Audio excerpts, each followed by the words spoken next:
أعوذ بالله من الشيطان الرجيم وأصبح فؤاد أم موسى فارغا إن كادت لتبدي به لولا أن ربطنا على قلبها لتكون من المؤمنين رب اشرح لي صدري ويسر لي أمري واحلل عقدة من لساني يفقه قولي فالحمد لله والصلاة والسلام على رسول الله وعلى آله وصحبه أجمعين. Assalamu alaikum, Quran Weekly.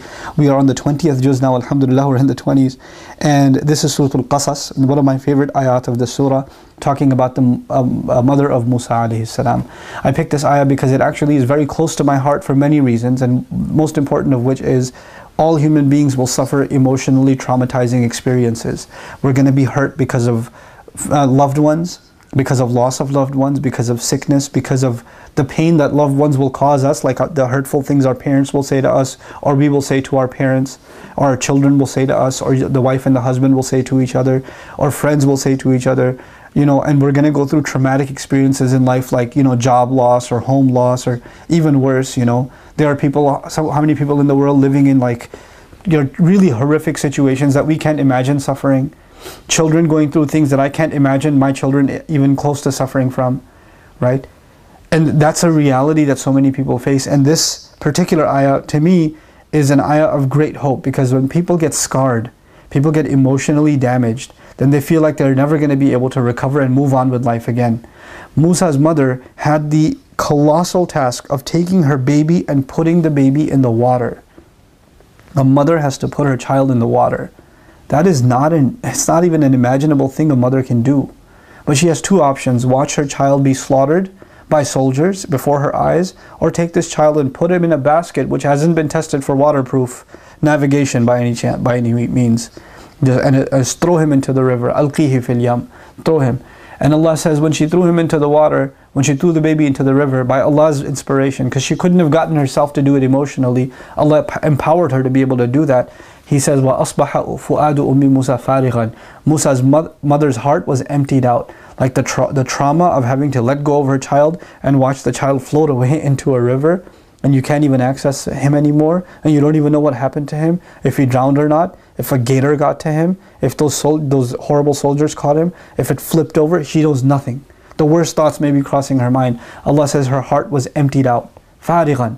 Her heart became emptied out, void of all emotion. You know, somebody hears like traumatic news and you go like this, and they don't blink.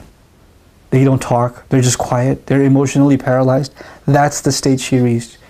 In kadat latubdi bihi. She almost gave up her secret. She almost came out running and saying, "That's my baby, that's my baby." But if she said that, he would have been killed. Now Allah says, "Lawla arrabatna ala qalbiha." Had we not firmed her heart, had we not tied up her heart, had we not kept her heart together, Allah took her fu'ad, which was a heart that's inflamed. And in the same ayah, He used a different word for fu'ad, which is qalb. He calmed her heart down and brought her back to a normal state. And Allah is describing that He did that. You know, there are people that are emotionally traumatized and can never recover. Why not? Because Allah hasn't tied up their heart. Allah hasn't done that. We as human beings don't have the ability to emotionally recover sometimes, but we're learning in this ayah that Allah has the ability to let us heal and move on. Allah, you could say to yourself, I don't have the emotional capability of forgiving you. But Allah says, I'll tie your heart and I'll give you that ability. You can say in your heart, I'm too damaged by what happened. There's no way I can move on with my life. But iman, faith in Allah, is enough for you to be able to move on with your life. لَوْلَا أَرَّبَطْنَا عَلَى قَلْبِهَا. Had we not tied up her heart, لِتَكُونَ مِنَ الْمُؤْمِنِينَ, so she could be from those who truly believe. What mother can get over the trauma of putting her child in the water and not being able to see anymore? How is she going to get over that?